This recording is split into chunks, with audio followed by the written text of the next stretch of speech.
Hi everyone, I am Peeze Delariz. If you see me constantly fidgeting, it's because I have a new headset and I am adjusting my volumes continuously because it seems that my voice is low, but the music when Eagle plays it blasts through my eardrums. I am joined by Rob Campana on this very special edition of a multi-piece Calling the Audible, where we are discussing several topics relating to the upcoming winter season. Hi Rob. Again. Hello. We're saying hi for those of you who haven't watched the previous episode and are watching just this specific episode on 35 Plus and co-ed. It's here working, but not working too hard because not live.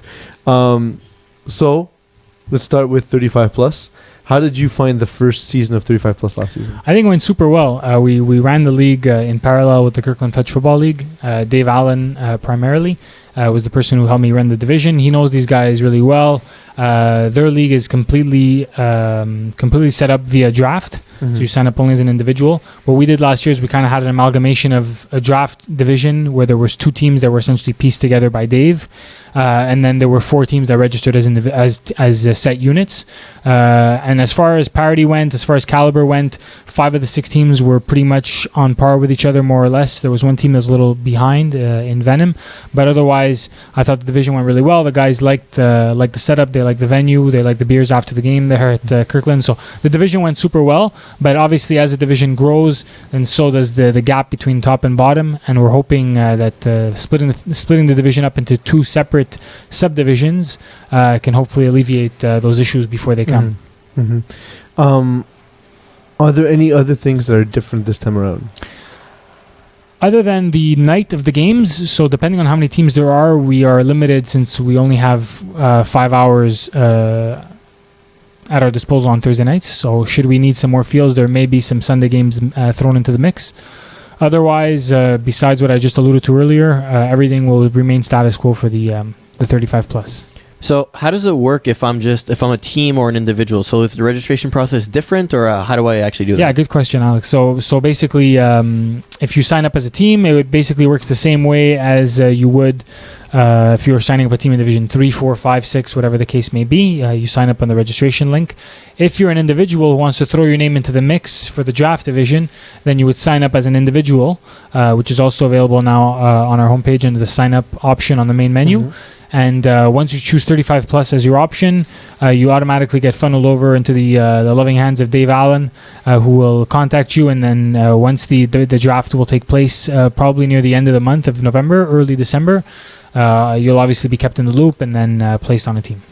I do imagine Dave Allen to have very soft hands, specifically. Yeah, he catches the ball very well. Absolutely. It was good. The game of the week, I haven't watched any of 35 Plus because I was already covering 4 divisions. Yeah. But it doesn't mean I was not excited by it. But Kirkland is not close to me, yeah. and I wasn't playing in it, and I wasn't covering the division. But when I actually had the opportunity to watch it on the game of the week and then the finals, sorry, not the finals, but on the game of the week, it was very good. The caliber was much higher than I expected it to be. Yeah. So it's going to be a fun league moving forward, and I think it'll continue to grow and it'll continue to be exciting. If we can get this to be 2 or 3 tiers, 2 or 3 subdivisions, this will be a really fun project for years on end. Yeah, absolutely. And hopefully, we'll see as the years pass, Paulo, then there's different options that arise. Maybe some guys in the league already last year were mentioning a 45 plus division, which we decided not to do this year just because we don't have enough players to start, extra segmentation. But it's definitely something to look at in future years. Some guys that are maybe 45 plus, closer to 50 or even above 50, may prefer to play in a 4-team division with all guys that are in the same age group as them.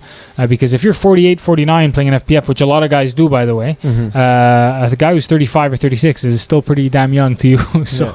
So that may be something in the works in years to come. And exactly that. For those guys who play FPF and everything, their cap doesn't matter, right? You can play in 35 plus. Doesn't change Absolutely. anything? There are no cap issues at all. For when it comes to quarterback play, depending on the caliber, the strength of the division. Like last year, there was kind of an unwritten rule where Carmen Police was essentially not permitted to throw in the division, which he was okay with and which the league decided. But to say that there are rules set in stone, there are none for the 35 plus. Cool. Another new division introduced last year was co-ed. Yeah, the co-ed division. Is there anything different about the registration process for co-ed? So the registration process is the same, Paulo. One thing that we did change in the co-ed, which is a big rule change considering how last year went. So we had a team last year that was quite strong, much stronger than the rest, and that's unfortunate when you start a new division and you have 5 or 6 teams. In 35 plus, it went beautifully because most of the teams are the same caliber. In the co-ed, we weren't as lucky. There was one team that was really head and shoulders above the rest. But what we did notice with them is that they did have a few players by the likes of Patrick Jerome, Jacques Void, Matthew Rene. Not to mention they had an excellent quarterback in Vanessa Beery. That helps. But when you have guys like Jacques Void and Pat Jerome on the field at the same time, and you're playing against teams that are made up mostly of lower division guys, I could see where it doesn't really maintain a certain balance that we're looking for in a division. That being said, because it's still a relatively small division, we don't want to start putting too many regulations on board where it limits too many teams from registering. So what we did this year, as we thought was fair, was there can only be one 85.0 rated player or more or higher on the field at once. So obviously it's going to take a little extra attention from the scorekeepers doing these games, but it's kind of a rule that most of the league will self-police as well. If the app is ready soon. Yeah, but the app can't notice if someone steps onto the field, right? If they come on for one play. But more or less, you figure that the players... so it's physically on the field. Physically on the field. Oh, that was per game. I thought it was per game. No, it's physically on the field, which is a good question. It's because that's not usually how we've operated. Will they need to identify themselves to the scorekeeper before the game saying, I'm over 85? Exactly. That's pretty much how I figured we would have to do it. And we'll see, right? This is the first time we do something like this, like an on the field rule. It's something we prefer not to do usually, especially in the big divisions, because there's so many players, so many names. But in a division where you're 10 or less teams, I think it's a little more realistic, especially since they often play at the same facility on the same field with the same scorekeeper.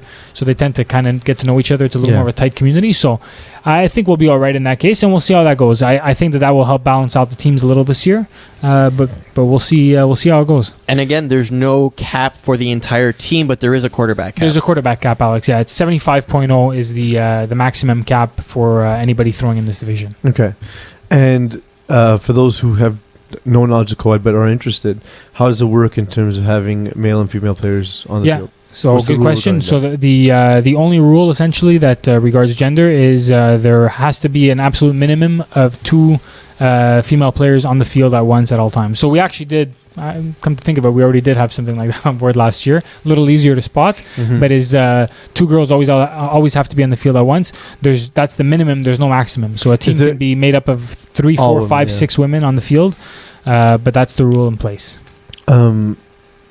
Is there like a penalty in game? Like, is it like a 10-yard penalty for not having women on? You know what? I'm not even 100% sure. I'd have to check with Jason Leclerc, our rules czar, or Tom Cesari, who's the head of the rules committee, to check with that, because there were some special rules put in last year for co-ed, but I'm not quite sure, to be honest with you. What do you see? We talked a little bit about the future of 35 plus and maybe dividing it. What do you see the future of co-ed moving forward? It's a good question, Paulo. I mean, I guess we'll have to see. That's why I asked it. Yeah, very nicely done there, Barbara Walters. It's we'll have to see how things go this year and in the years that come. Obviously, having a split between a higher caliber and a lower caliber is probably the next step. But again, it depends on the demand for the division and the gaps in caliber and all that stuff. So, but that would essentially be the next step to take. Last question I have for you, Rob. For 35 plus and the co-ed divisions, we consider these complementary, and that means that in terms of counting towards number of teams you can play on maximum, they don't count. Is that right? They do not count. They're also both 8-game seasons. They're priced obviously differently, and everybody in the division is guaranteed a playoff game. So in FPF, we're quite adamant about the fact that not everyone should make the playoffs. I play recreational sports too, and in my softball league, I like to say baseball league, it makes me sound more athletic, but softball league, we play the whole season and everybody gets in. We say, well, why do we play the regular season? Why are we playing these 20 games? Well, that's the thing, is it adds value to the season. Yeah, exactly. And people take it seriously, and they don't, some of these leagues that you see where everyone gets into the playoffs, guys will just show up for the minimum amount of games, and then all of a sudden the playoffs teams are completely different. So in our league, we take a lot of pride in the fact that it is competitive, and usually only about 60% of the teams get into the playoffs, except for Division 6. But in co-ed and 35 plus, everyone gets in. So you're guaranteed one playoff game. Yeah, absolutely. So that brings us to the end of our conversation about 35 plus and co-ed teams. For those who want to join us for one last conversation, they can join us in the conversation on individual registration. Just click the link below, but it won't be here. So click another link.